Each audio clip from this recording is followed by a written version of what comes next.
Buenos días, buenas tardes ya. Vamos a continuar a partir del punto que nos ha dejado Joan Ramón. La parte que a mí me correspondió en este proyecto tocaba fundamentalmente el problema del nivel de emprendeduría o de emprendimiento que existe en el mundo cooperativo. Aunque antes de entrar a hablar del mismo, voy a dar alguna pincelada para contextualizar la evolución que han tenido las cooperativas dentro del tejido productivo valenciano. En este sentido, me temo que mis transparencias van a ser un poquito más duras que las que Joan Ramón ha preparado, pero voy a recalcar algunos de los datos importantes.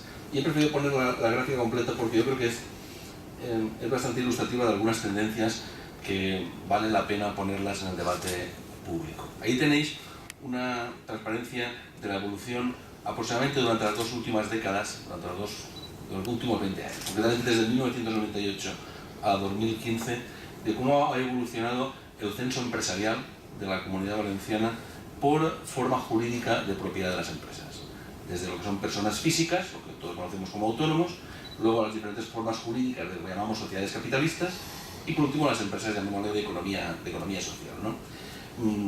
La gráfica de arriba en azul es el total de empresas que existen en nuestra comunidad o que han existido durante estos años, ¿no? Como ven en la línea que hay arriba, la de color azul, la evolución fue netamente positiva desde 1998 hasta el 2007, hasta la llegada evidentemente de la crisis, momento en el cual hubo una cierta disminución, pero con una tendencia de caída relativamente suave, que empieza a rebotar, es decir, vuelve a aumentar el número total de empresas que existían en la comunidad aproximadamente a partir del año 2013.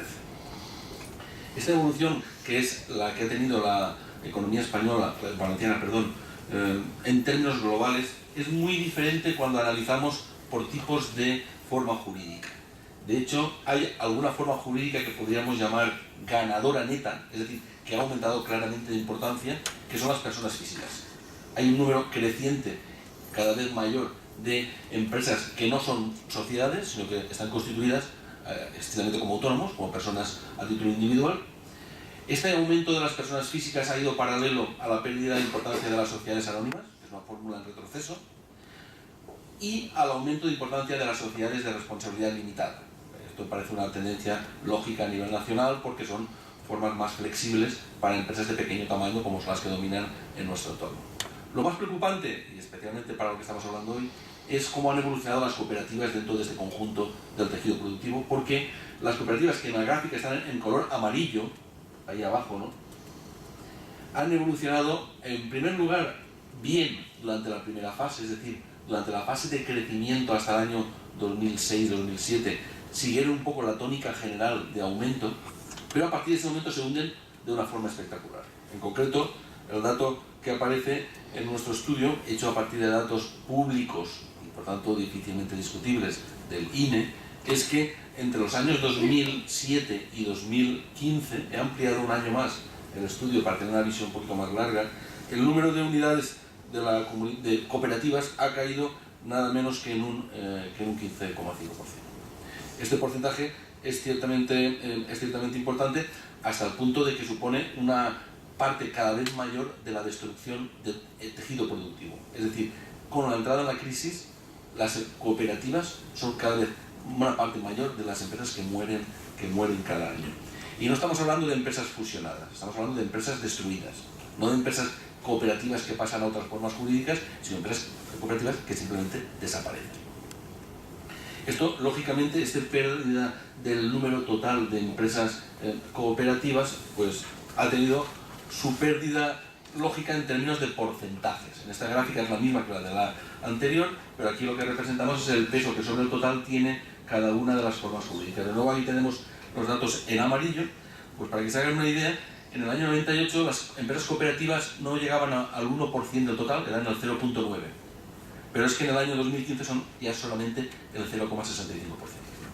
Es decir, se ha perdido nada menos que casi un 28% de peso sobre el conjunto global. Esta pérdida de representatividad, además, es interesante recalcar que no viene solo del momento de la crisis, sino que las cooperativas han empezado a perder peso dentro del tejido productivo regional un par de años antes. Por tanto, no cabe achacarla únicamente a razones ligadas a la crisis, sino que debe haber también razones de carácter estructural. Y en términos de emprendimiento, una vez colocado en su contexto, pues nos encontramos con una situación de esa naturaleza en la cual recalcaría el dato fundamental, y el dato fundamental es que el número de empresas creadas, es decir, ya no tanto del número total existente, que es lo que les he dicho anteriormente, sino el dato de empresas creadas, de nuevo ha ido disminuyendo en forma cooperativa. Es decir, el número de empresas nuevas que aparecen cada uno de los años desde 1998 pues nos lleva a la triste conclusión de que el número de empresas en forma cooperativa cada vez son menos sobre el total. Por tanto, el grado de emprendimiento es menor. Es menor hasta el punto de que con la entrada en la crisis, la pérdida de emprendimiento en formato cooperativo se intensifica y tarda en recuperarse y solamente se logra en el último año. Solamente en el año 2015 esta situación empieza a revertirse, pero durante los años anteriores desgraciadamente ha sido una forma cooperativa muy poco recurrida. Habría que investigar muy bien cuáles son las razones que han hecho que esta forma cooperativa, con tanta tradición en nuestro tejido productivo, vaya perdiendo interés por parte de los nuevos emprendedores. Y ahora me gustaría hablar específicamente del sector agrario, porque los datos que he manejado en la estadística anterior agregados quizás no responden específicamente a la problemática que yo creo que es muy singular de la empresa social en el sector agrario. En este caso concreto, pues la situación desgraciadamente no es más positiva, sino que más bien aún es más negativa. En concreto, el número de empresas sociales en el sector agrario, incluyendo tanto cooperativas como sociedades anónimas laborales, ha disminuido entre 2000 y 2014 en 311 empresas, que significa perder el 56% de las que existían. Yo creo que el dato vale la pena recalcarlo otra vez. Entre 2000 y 2014 han desaparecido 56 de 100 empresas sociales agrarias. Y de nuevo vuelvo a decir que muy pocas de ellas, ahora después un dato, han sido reconvertidas en otras, sino que son empresas que simplemente han desaparecido de la economía real. Y además, dentro de esta destrucción de tejido cooperativo, la peor parte se la han llevado las cooperativas, porque las sociedades anónimas laborales aún han mantenido tipo y de hecho en este periodo prácticamente se han duplicado, han pasado de 22 a 43. La consecuencia lógica de este hecho es que las empresas sociales agrarias, que suponían a principios de siglo aproximadamente el 13,5% del total, pues han pasado al 9%, y el peso sobre el total del tejido productivo también ha caído en lógica consecuencia.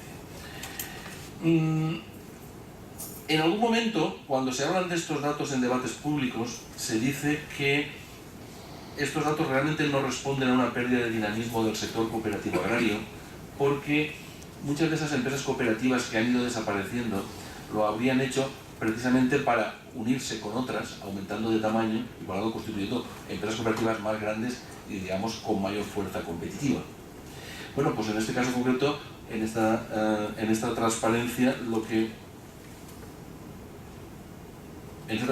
hemos hecho es unir los dos datos. Ya sé que el dato no es para ustedes muy fácil de ver en global, pero lo voy a recalcar. Fíjense ustedes aquí una cosa muy llamativa. Fíjense aquí cómo cae el número de empresas cooperativas. Esto es el número de empresas cooperativas que se destruyen durante este año. Como ven, hay dos caídas importantes en esta fase y ya más recientemente en los años 2011 y 2012. En esos años en los cuales se destruye mucha empresa cooperativa, lógicamente esto, que es la gráfica que está en verde, aumenta. Y es lógico, cuando nosotros tenemos menos empresas cooperativas, al hacer una pura división por matemáticas, el tamaño promedio de la empresa que quedan aumenta. Pero si ustedes ven la tendencia durante este periodo de tiempo, verán que el tamaño promedio de empresa cooperativa agraria valenciana apenas ha aumentado desde 51 a 55 trabajadores. Es decir, prácticamente se ha mantenido constante. De hecho, durante ese mismo periodo de tiempo, el aumento del tamaño promedio de la empresa valenciana prácticamente se ha duplicado. Por tanto, no es factible defender que la reducción del número de empresas cooperativas en el sector agrario se ha producido porque las que subsisten, las que quedan, se han hecho más grandes absorbiendo a otras preexistentes. O al menos, si eso ha ocurrido, no ha significado un aumento del tamaño promedio de ellas. En definitiva, pues, tenemos menos empresas cooperativas agrarias que no son más fuertes, al menos en términos de capital humano.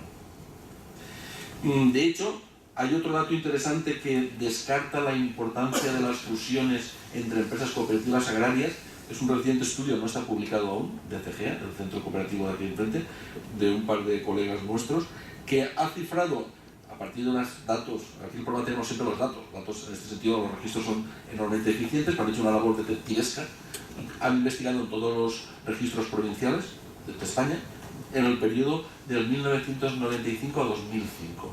Bueno, pues durante estos 10 años en España solamente se dieron 147 fusiones de cooperativas agrarias. Para el total, si sacamos la parte porcentual valenciana, es evidente que han sido muy pocas y por tanto la disminución de nuestras cooperativas no puede obedecer a procesos de fusión que apenas han sido significativas en tamaño.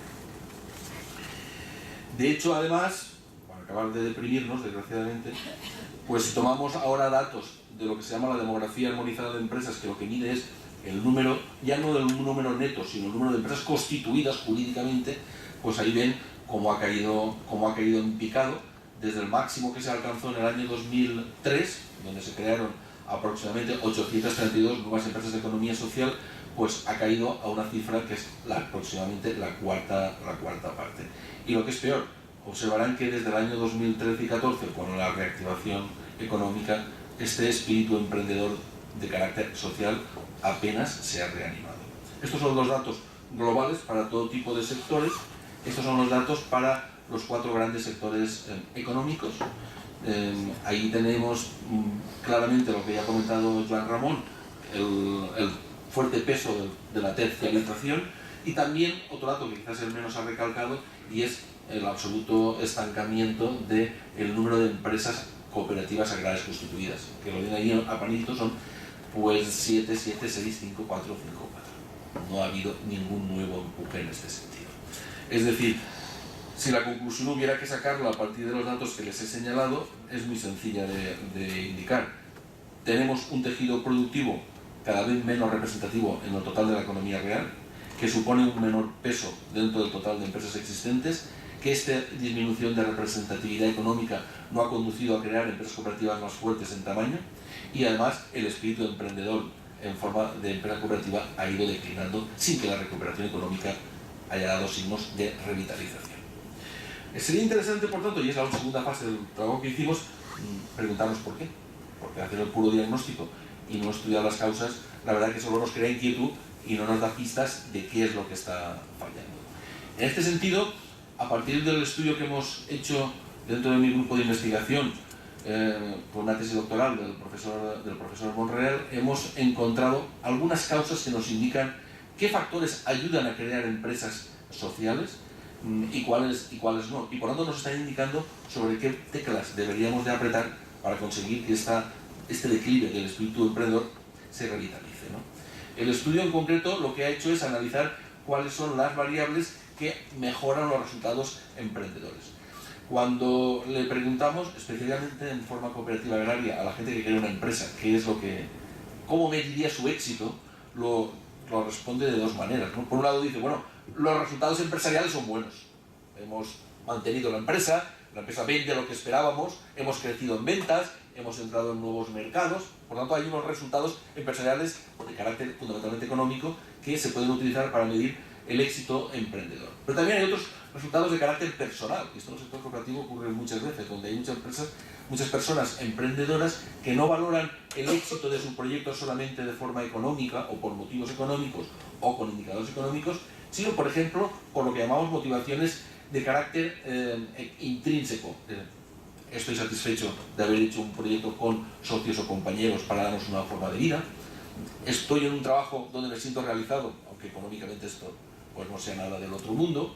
Estoy en un proyecto social donde estoy dispuesto a perder renta a cambio de contribuir al bienestar social. Son motivaciones de carácter intrínseco donde el carácter económico es secundario. Y luego hay otros motivos de carácter extrínseco. Evidentemente, uno pierde renta y cede una parte de sus ingresos durante un cierto tiempo hasta un cierto nivel de subsistencia, pero más pronto que tarde uno tiene también objetivos de subsistencia personal o tiene una carrera profesional que puede sacrificar 1, 2, X años, pero no nunca toda su vida profesional, porque entonces simplemente desaparece del mercado. Y por lo tanto también hay una motivación de carácter extrínseco de satisfacción de expectativas profesionales de cada uno de ellos. Lo que hemos hecho es investigar en qué medida cada uno de estos resultados emprendedores se explican por una serie de factores. Como no me quiero alargar demasiado, voy a ir, voy a permitir que vaya un poquito rápido, a la última transparencia, que es esta. Ahí tienen ustedes resumidos los factores que explican el comportamiento emprendedor en el sector cooperativo de la Comunidad Valenciana, diferenciando entre los factores que explican su éxito económico o su fracaso económico, claro, y aquellos que explican la satisfacción de los objetivos personales que tienen los emprendedores.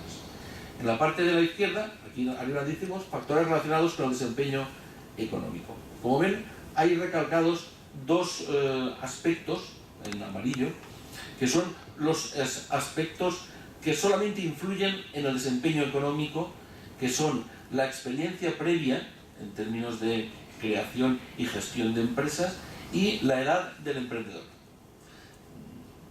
Es un poco desilusionante para los que estamos en la universidad decir esto, pero desgraciadamente los más jóvenes no son los más emprendedores en términos de generar los mejores resultados económicos. Los proyectos emprendedores de carácter cooperativo que mejor funcionan, que mejores resultados consiguen, están hechos por personas crecientemente con la edad. Crece con la edad. También crece lógicamente con la experiencia, esto sí que es obvio. Es decir, los emprendedores que han formado parte de proyectos emprendedores anteriormente, fuesen de carácter cooperativo o de tipo capitalista, o aquellos que tienen más experiencia empresarial de cualquier tipo, lógicamente han acumulado mayores conocimientos, han aprendido más y por lo tanto generan mejores resultados. Fíjense además que estos dos datos, estas dos variables, experiencia previa como emprendedor o como gestor y edad de los emprendedores, no influye en los resultados personales. Es decir, las personas de edad tienen más éxito económico en la creación de cooperativas y las personas con más experiencia también, pero eso no significa que estén más satisfechos a título personal. Cuando les preguntamos a la gente que está más satisfecha con el proyecto emprendedor a título personal, encontramos que básicamente son sus antecedentes familiares.